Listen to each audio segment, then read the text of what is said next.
du'aame. Saudi Arabiyaan haleellaa Iraan Qatar irratti buufata waraanaa Ameerikaa irratti raawwatte balaaleffatte. Mootummaan Suudii ibsa ministeera dhimma alaa isaatiin baaseen haleellaa Iraan kaleessa galgala Qatar irratti raawwatte cimsee balaaleffateera. Mootummaan Suudii ibsa kenneen haleellaa misaa'ilaa Iraan Qatar irratti raawwatte cimsee balaaleffachuun abbaa biyyummaa Qatar, seera addunyaa fi chaartera akkasumas qajeelfama ollummaa gaarii kan cabsuudha jedheera. Kana malees Saudi Arabiyaan haleellaa kana balaaleffachuu bira darbee tarkaanfiiwwan Qatar abbaa biyyummaa ishee kabachiisuuf fudhattu kan deeggartu yoo ta'u, cinaa dhaabbachuun gargaarsa gochuufis qophiidha jechuun dhagahame.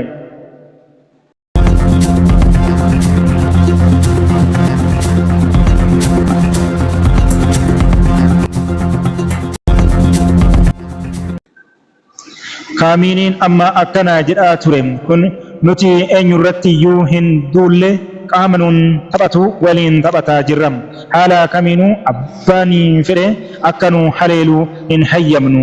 Haleelamuun amma abadan callisnee harka marannee hin teenyu. Weerara qaama kamirraa nutti dhufuuf iyyuu harka hin kenninu. Kun eenyummaa uummata keenya uummata Iraaniiti jedhan.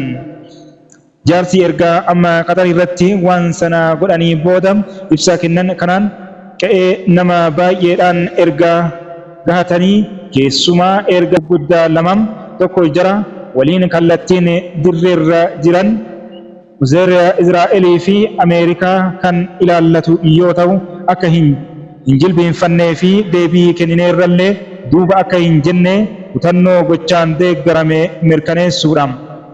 Kana lammataa ammoo warra godha keessatti sooree ofirraa dhiira biraa cimsatee qalqallaa abuu fi warra amma gadi yaa'ee ibsa fuguggeessee iyyaa tureef adabadha sanii waliin miti dubbiin, garuu yoo diddan dubbii barbaaddan isin waliinis tapha kamiifuu qophiidha ergaa jedhu guduunfaniiru. Kana kan jedhaniif biyyoota Arabaa buufata waraanaa Ameerikaa Iraandhaaniin wal qabatee warra ibsa irra baasaaran dubbii laallattuudha.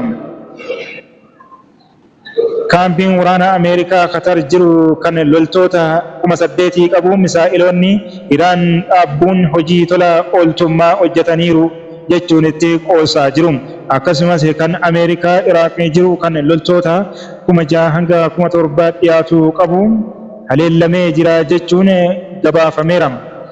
Faashistummaa biyya Arabaa keessa taa'anii biyyoota Islaamaa cabsan sun dabreera itti mudde jedhaa jiru.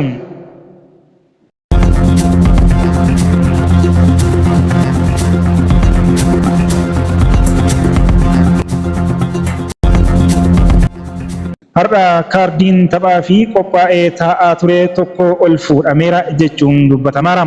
Har'a Sooriyaa keessatti dhukaasa mana amantaa Ortodoksii Giriikii tokko keessatti banameen lubbuun nama hedduu darbeera.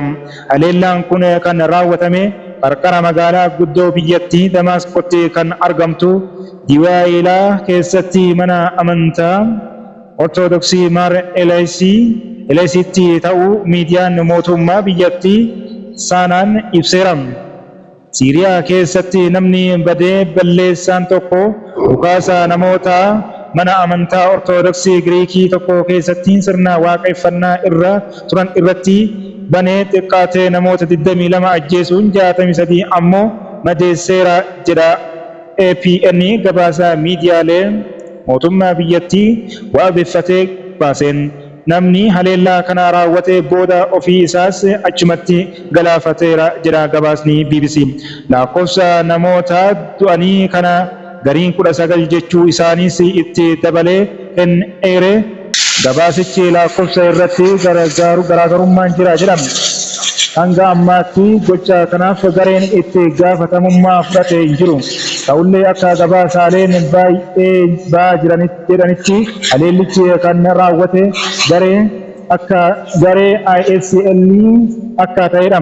Naannicha yeroo gaaga'ama biraa keessa jiru kanatti dhimmi garee kana irra deddeebiin as ba'aa jira. Tapha tokko aliyaa lamaan taphachuu jechuudha. Dhimma waraana Iraanii fi Ameerikaan buufata Ameerikaa Kwaatar keessa jiru kan biyya Araboota hedduu keessa buufatee jiru kanaan wal qabatee ibsa dabalataa akka armaan gadii kanatti isinii kenna. Buufata yookaan beezii waraanaa maalii fi biyyoonni humna gurguddoo qaban buufata waraanaa lafa biyya biraa irratti ijaarratan. Buufatni waraanaa biyya alaa kallattii lamaan laallamuu qaban. Tokko biyyi humna qabdu barbaadu. Biyyi akka lafa isii irratti ijaaramtu hayyamte maaliif akka hayyamame? Biyyi humna qaban maaliif buufata waraanaa lafa namaa irratti ijaarratan? Biyyoolleen humna gurguddoo qaban sababoota shaniif mallaqa biiliyoonotaan lakkaa'aman itti baasanii ijaaran. Tokko raaga anniisaatiif paawar piroojeektii kun sababa isaa guddaadha. Biyyi takka biyya humna olaanaa dhiibbaa kan qabdu ta'uudhaaf waraana isiitiif dhiibbaa isii daangaa isii irratti dabaree daangaa biyyoota biraa irraa hoggaa geggeessiteedha. Ameerikaan olaantummaa isii akka addunyaatti kan eeysifattuun buufatoota kanaani. Iddoolee tarsiimoodhaaf mijataa ta'an to'achuu controlling strategic checkpoints iddoolee dinagdee fi dhiheessa humnaa kan akka sarara Hormuzii, Strait of Hormuz, kanaalii Suezii fi Bula Baharaa Bab al-Mandab to'annoo ofii jala galchuudhaaf buufatni waraanaa barbaachisaadha. Fakkeenyaaf kaambiin Ameerikaan Jibuutii irraa qabdu kaambii Leemooniyaar Bula Baharaa Bab al-Mandab to'achuu yookaan galaana diimaa to'achuu akka dandeessu isii taasisa. Deebii waraanaa saffisaa kennuuf rakkoon takka yoo uumamte waraanni biyya takka irraa gara iddoo sanii dhaquudhaaf torbaanota yookaan achii olitti fudhachuu danda'a. Garuu dhiyeenya sanitti buufanni yoo jiraate sa'aatii keessatti yookaan guyyoota keessatti waraana bobbaasuun ni danda'ama. Fakkeenyaaf Ameerikaan buufata Al-Udiyaad kan Qatar jiru giddugala ajajaa akkasuma ijoo hojiiwwan yookaan opereeshinii giddu galeessaatiif fayyadamti. Faayidaa daldalaaf dinagdee eegsisuu fi projecting economic interest humni waraanaa humna dinagdee eegsisa. Markaboota boba'aa yookaan nadaajii sodaan malee akka sochoostuuf sararri daldalaa banaa akka tahuuf akkasuma fayyadaan dinagdee biyya takka akka hin tuqamnee fi buufanni waraanaa wabii ni tahu. Hojii odeeffannootiif basaasummaadhaaf buufatoonni waraanaa xayyaarota diroonii fi meeshaalee signaalota yookaan sararoota saayitelaayitii kan basaasummaaf fayyadamanii fi akka iddoo wirtuutti fayyadamu. Sochii iddoo takkatti godhamtu basaasuuf akka malee barbaachisoodha. Biyyoonni keessummeessitoonni maaliif hayyamu kan jedhu yeroo biraa qabannee dhiyaanna.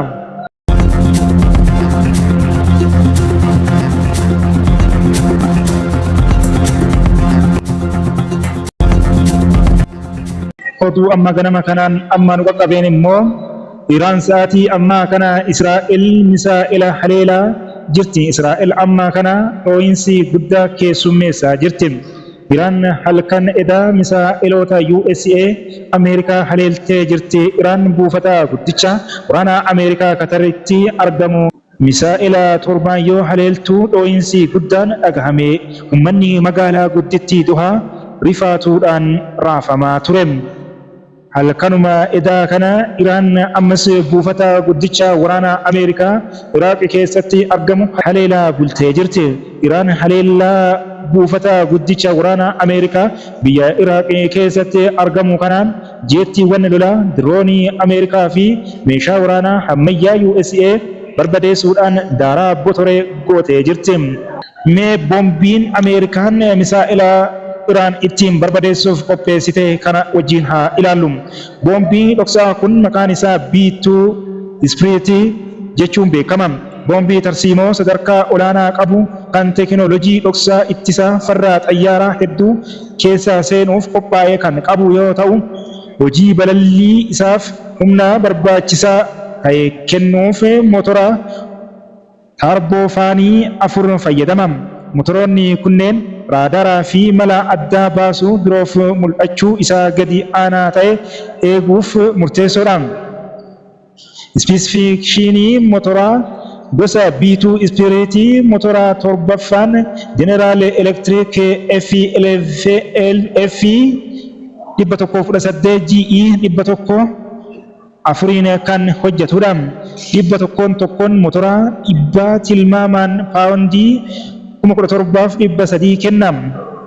Amaloota motoroonni F118 booda kan hin gubanne yoo ta'u, kunis mallattoo infiraayidii xayyaara boombii hir'isuu fi gargaaram.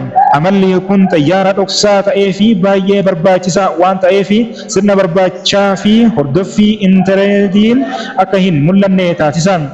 Amaloota ida'amuu fi dhoksaa bakka itti kaa'amu motoroonni kun caasaa baallee keessa kan awwaalaman yoo ta'u, kunis piroofaayilii xiyyaarichaa sirrii fi diriiraa ta'ee fi dandeettii dhoksaa isaaf gumaacha taasisuu eeguu fi gargaaram. X-Host mallattoo infiraaredii daraan xiyyeessuu fi B12 diizaayinii addaa kan X-Host funyaan irraa karaa silootis yaa'uu fayyadamam osoo hin ba'in dura qabbanaa'uuf gargaaram. Diizaayiniin kun mallattoo ho'aa xiyyaarichaa hir'isuun misaa'iloonni ho'aa barbaadan irratti cufamuun akka isaan rakkisu taasisan. Diizaayinii intaaksii fi X-Host akkasumas bocaa fi bakka qaxxaamuraa raadaraa gadi buusuu fi gadi lakkifamuu infiraayidii hir'isuun dandeettii dhoksaa isaa guddisan. Gahumsa hojii tokko fageenya gahumsa motoroonni F118 B2 ispiriitii fageenya dheeraa akka balali'u kan taasisu yoo ta'u, boba'aa osoo hin guutin tilmaamaan maayila 6,900 hanga kiiloomeetira 11,000 akka balali'u taasisan. Daangaan kun boba'aa qilleensa irraa guutumaan daraan dheerachuu danda'a. Gahumsa boba'aa sadarkaan fayyadama boba'aa addaa kan ramadamu yoo ta'u, diizaayinii fi hojiin motora F118 madaallii gahumsa boba'aa fi humna ergamaa fageenya dheeraa fi barbaachisuu gidduu jiru dursuu kennam. Daawwattootaa fi dhaggeeffattoota keenya kabajamoo Ardii Miidiyaa Konnekshin irraa oduu fi odeeffannoo saffisaa argachuudhaaf toora keenya kan yuutuubaa sabiskiraayib godhaa, akkasumas toora keenya kan Ardii Miidiyaa Konnekshin toora feesbuukaa foloo godhaa, telegiraamaanis Ardii Miidiyaa Konnekshin jooyin gochuudhaan gama tiyaatooraaatiinis oduu gaggabaaboo keenya hordofaa isiniin kennaa. Odeeffannoon keenya kan ammaaf qabannee kanuma hanga kan birootiin walitti deebinutti nagaan tura.